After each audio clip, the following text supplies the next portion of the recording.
I just came out of a 5-day solo, silent self-inquiry meditation retreat 2 days ago. And I just wanted to share a couple of takeaways I had from sitting in silence with the goal, if you want to call it that, of knowing who I am as my true self. This was a self-inquiry meditation retreat. The entire energy was behind who am I, versus simply a let me relax and just kind of chill out. It was clear out the mind, but then allow it to be filled up with remembrance of who I am, you could say. So somewhat like a Vipassana, but also with this pressure being built up because of the intention to have a direct experience with the true self versus just intellectual knowing. My mind intellectually believes it knows what is, who I am, what we all are.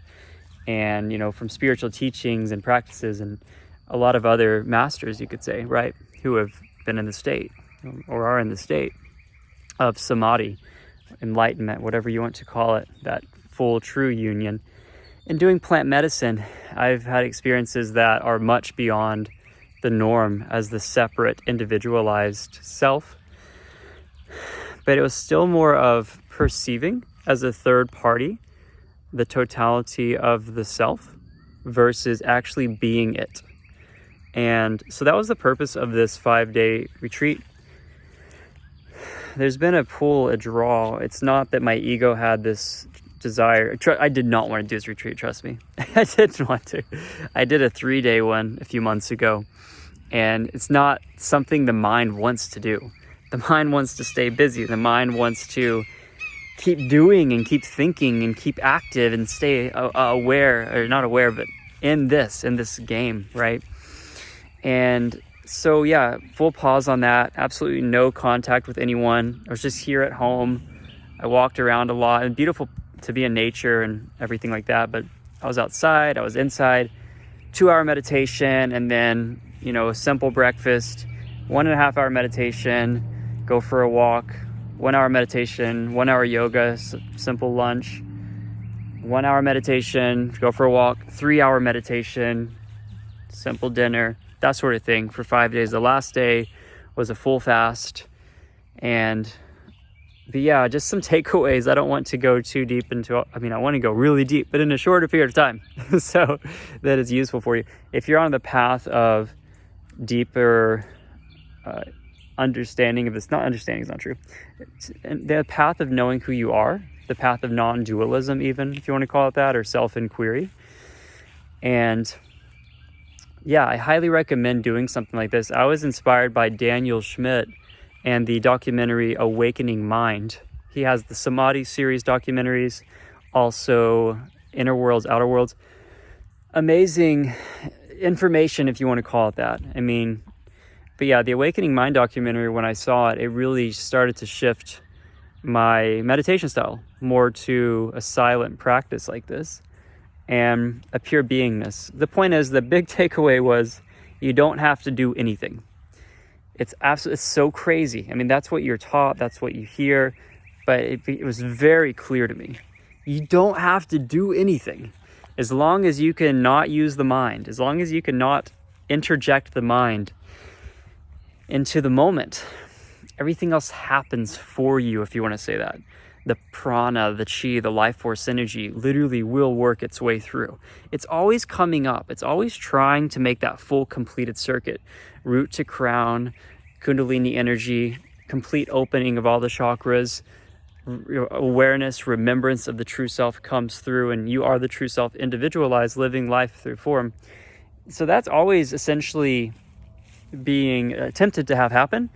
Why do we have blocks and illnesses and emotional challenges and patterns and restrictions? And that's because we're holding on with the mind, and that energy is actually trying to break it free.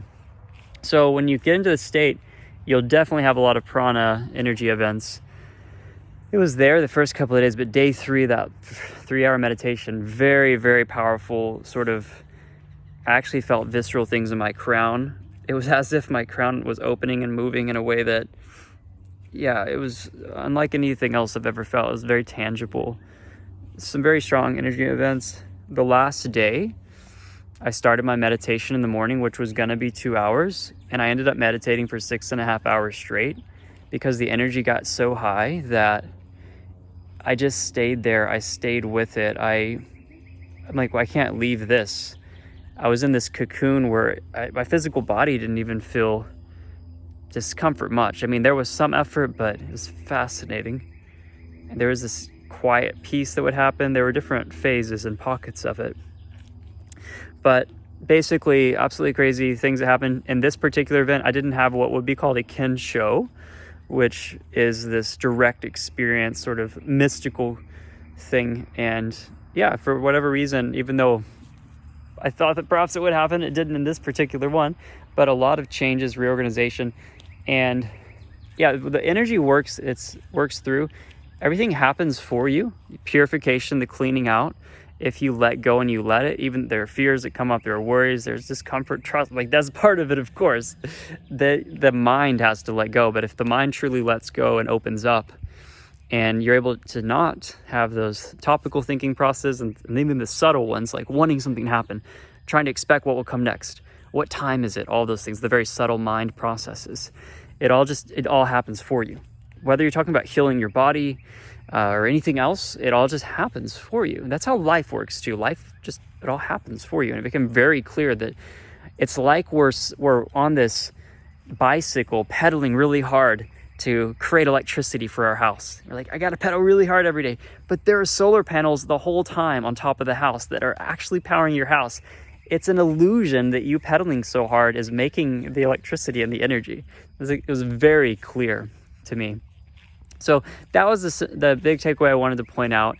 And yeah, I highly encourage space and silence, whether what I said made sense to you or was odd, or it's really just about knowing who you truly are, letting go of the not self. And I have a lot more clarity and energy, and I realized how much I was using my mind.